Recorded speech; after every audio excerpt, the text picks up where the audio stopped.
Hello again, 8th graders. You can see my daughter in the background, and Blade just jumped on the table, so maybe you'll get to see him too. Blade, are you going to make a guest appearance for us today? He's ignoring me. Go figure. Okay, so for today, for Wednesday, I'm going to go over the answers for the Chapter 2 questions. So if you have not yet completed that assignment, you can wait and watch this video after you're done with the assignment and after you have turned those answers into me. So I'm going over this for the people that have it finished and turned in. Number 1, where do Dally, Johnny, and Ponyboy go at the beginning of Chapter 2, and how do they get there? You should have said that the 3 boys go to the drive-in and they get there by walking. For number 2, whom do the boys meet on page 21 and how does Dally treat them? At the drive-in, they meet up with Cherry Valance and her friend Marcia.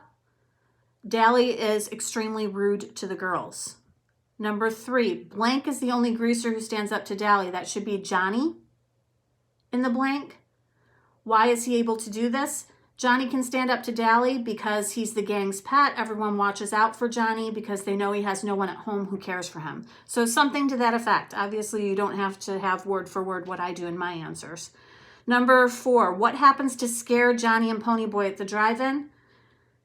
You should have had something to the effect of 2-Bit scares the boys by coming up behind Pony and Johnny, putting his hands on their shoulders and saying, okay, greasers, you've had it, pretending to be a Soch. So he kind of plays a practical joke on them, sneaks up behind them, pretends to be a Soch, and they believe it, so it really scares them. Number 5, who is Tim Shepard and why is he looking for Dally? Tim Shepard is the leader of another gang. He is looking for Dally because he's angry with Dally. He basically wants to fight with Dally because he believes that Dally slashed his tires. For number 6, when Cherry asks Ponyboy about Johnny, what is his response to her regarding why Johnny is so timid? At first, here's the answer. At first, Ponyboy just says that it was the Soches.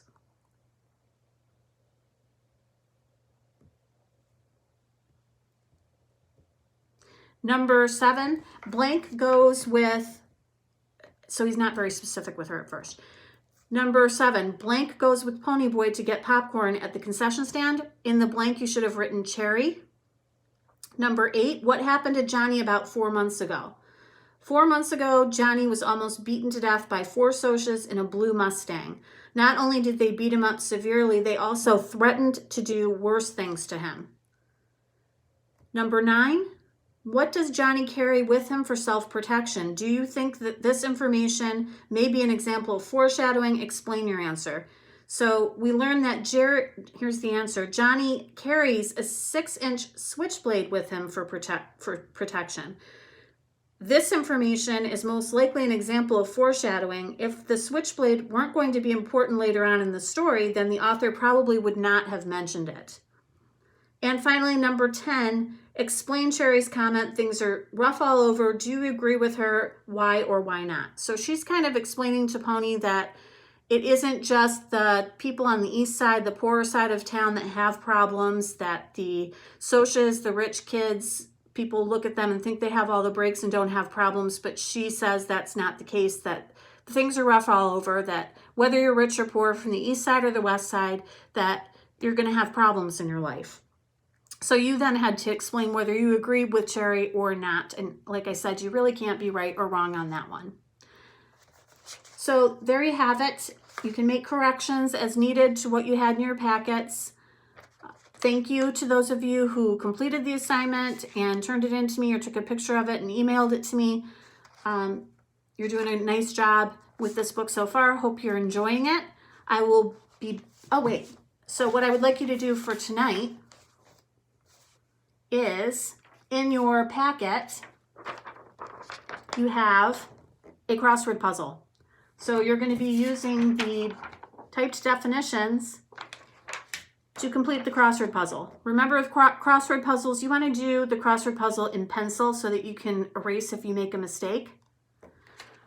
The crossword puzzle, obviously, you cannot turn in online. That's another assignment that you're going to need to take a picture of and email it to me. So when you're finished with the crossword, take a picture, email it to me, and that'll be what I need you to do for tomorrow.